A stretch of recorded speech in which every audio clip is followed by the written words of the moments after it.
Hey, what is up, guys?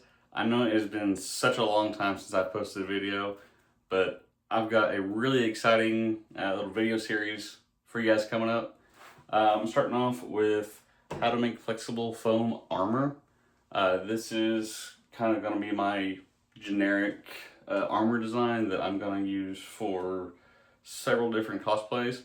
Now my plan with this is to have this one piece and have additional things add to it to create different cosplays, all based off of this one piece. And the really cool part about this is it is a front zip piece, and there's a little muzzle top underneath. Let's get to it. Okay, so here I've got all of my armor pieces laid out, and it's ready to be wrapped in fabric. I didn't film going through this whole process because pretty much all of the other videos on my channel have all the same processes. It's all just repetitive. But I will go over it and tell you how I have done each one. So this is the shoulder strap. This is about a 3mm headliner foam, fabric on one side, foam on the other. Shoulders. This stuff's a little bit thicker, it's about 5mm thick. I got this stuff from Walmart, and this stuff you can glue it edge to edge, just like EVA foam. The only difference is you can't heat form it and shape it into the proper shape. So that's why I actually have these 2mm craft foam pieces here on top, and also here on the inside. I have glued these down to help the shoulders maintain their shape. And you can do that just by gluing one side and slowly working across and gluing it in place as you hold it into the proper shape. I've done that for both the top and the inside. But it's all, very clearly marked on these templates. There is a front shoulder and a back shoulder, which I have transferred the marks onto my actual foam pieces here. Now the front shoulder refers to the front facing. The T indicates the top, closest to the neck, and the center and the C indicates the center line, which is the line on which you'll glue them. And I know looking at this, these lines don't look like they line up. It's all one seam. It's just when I glued it and then went to push it together, covered it with that little piece right there, it makes it look uneven. But that's just part of getting it to the proper shape. If you don't want to go through that whole process, you can just use EVA foam for this and heat form it, and it'll hold its shape just fine. For the chest, I used the same stuff from Walmart, the 5mm thick stuff. Now this bottom line here, I cut it at an inward angle cut, and this lower chest piece here, it just cut straight all the way around. And then this very upper part of the chest, I cut this bottom part right here at an outward angled cut, and I just glued it to the back side of the foam where the edges met. So there is a ledge right there. And that's just help give it some dimension. I'm gonna go wrap it in the fabric. Just another small, slight detail. Of course, you don't have to do that if you don't want to. Now, I'm sure you notice this little mark right here. This is where I have the shoulder strap overlap. And I'm gonna have them overlap after I wrap them with the fabric individually. And obviously, once I wrap them in fabric, I cannot see my lines anymore. So I'm going to pay attention as to how it lines up with correspondence to everything else. And it's basically this corner matches up with the top of this. And then that corner lines up with the edge of that. As long as that matches up, it's close enough, it'll be fine. And I am going to wrap these into all separate, or not all separate, but multiple different types of fabric and everything. Now for this piece right here, this is the biggest piece out of the whole torso section. I did use the thinner 3mm stuff on this because it is in the midsection. It is the spot that needs the most mobility because I like to sit down when I wear cosplays.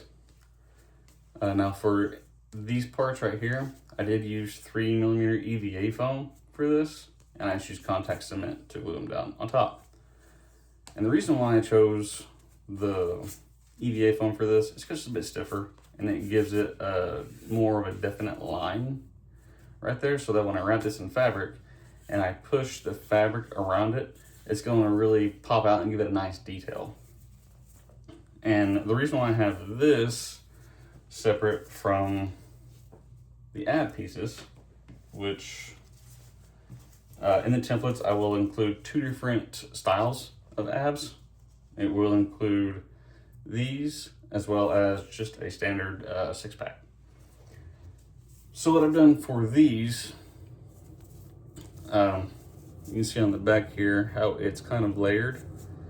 So number 1 here overlaps number 2, which is here in the middle, and number 3 also overlaps number 2. So the way I've got this staggered is, I don't know if you can see that or not, but basically 1 and 3 are on the same level and 2 is on the bottom level.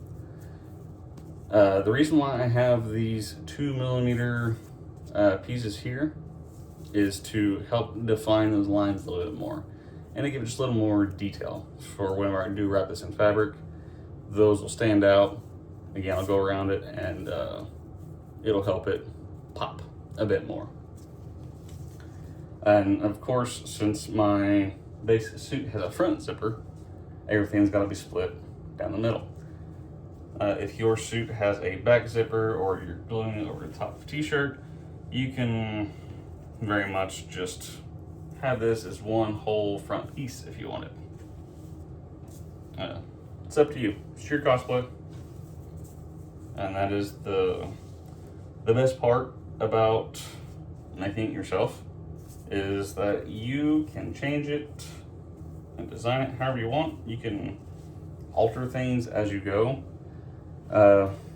such as these parts right here on the shoulder pads. This blue 2mm part, same with the abs.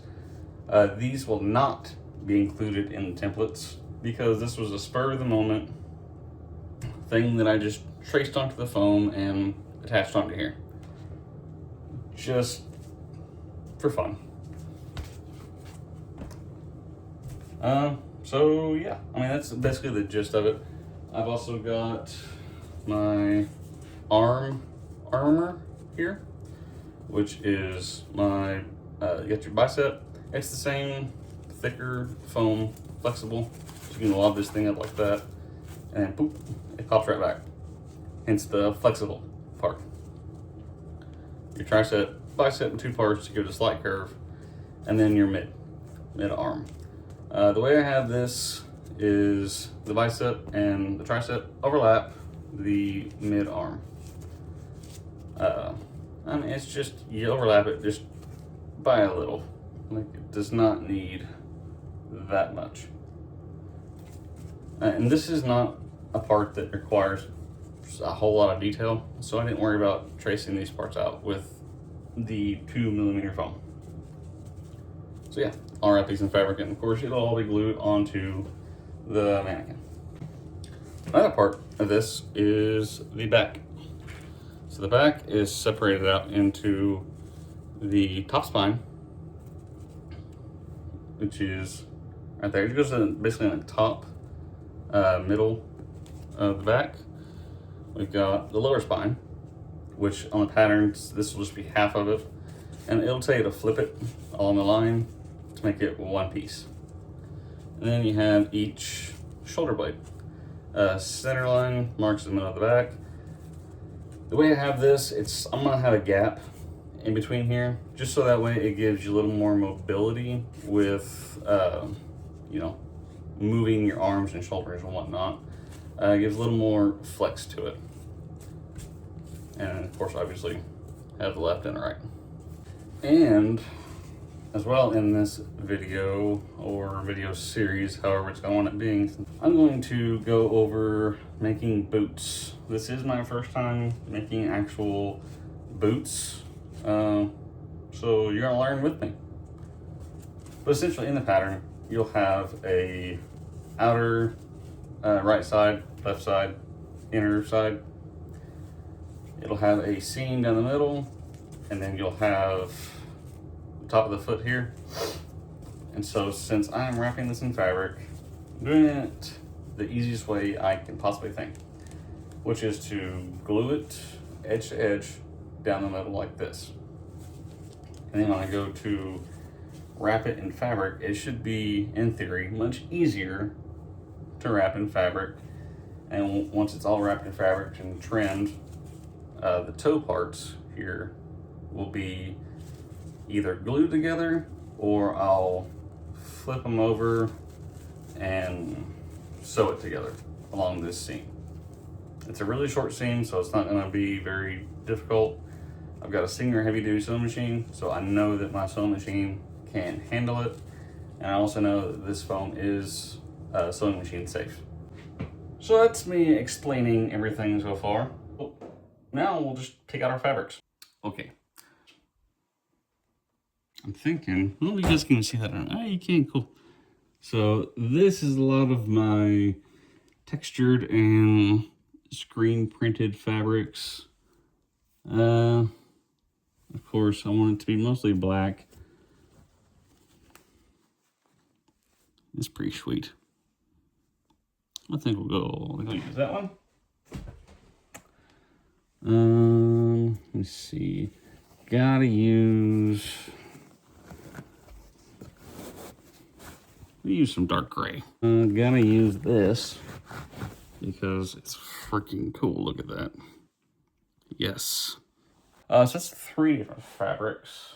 What else should we do? Let's reassess. So got this one.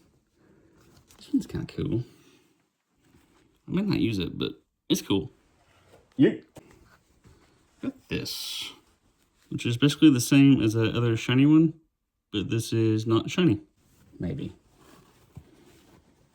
The classic Hicks. Don't worry, this is just smaller. We'll see.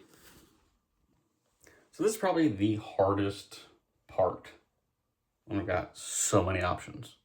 Anyone else struggle with making a decision when you have too many options?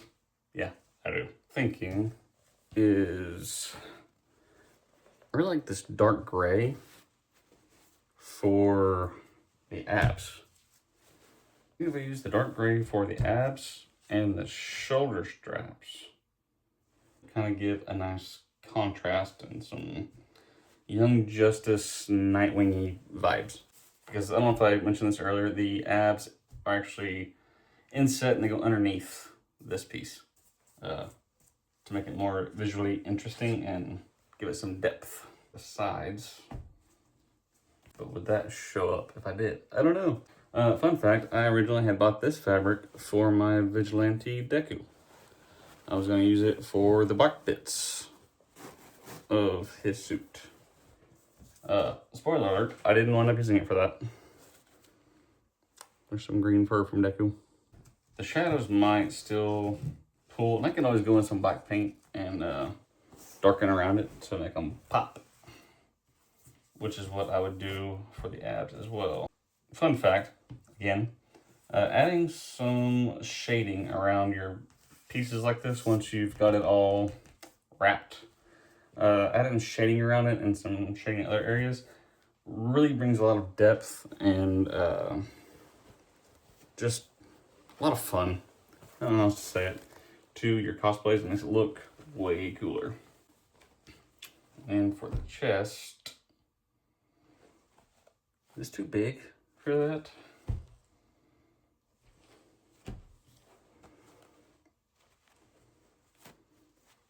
I feel like this has too much going on with it. This would need to be something smaller. If I did the chest in the bigger hex, I could do the shoulders and the arms in the smaller hex.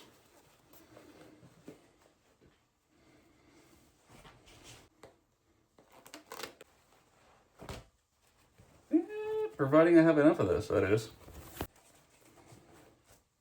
This one's just 2 pieces. That looks kind of cool. So this is kind of what the transition would look like, with this up here, that, and that.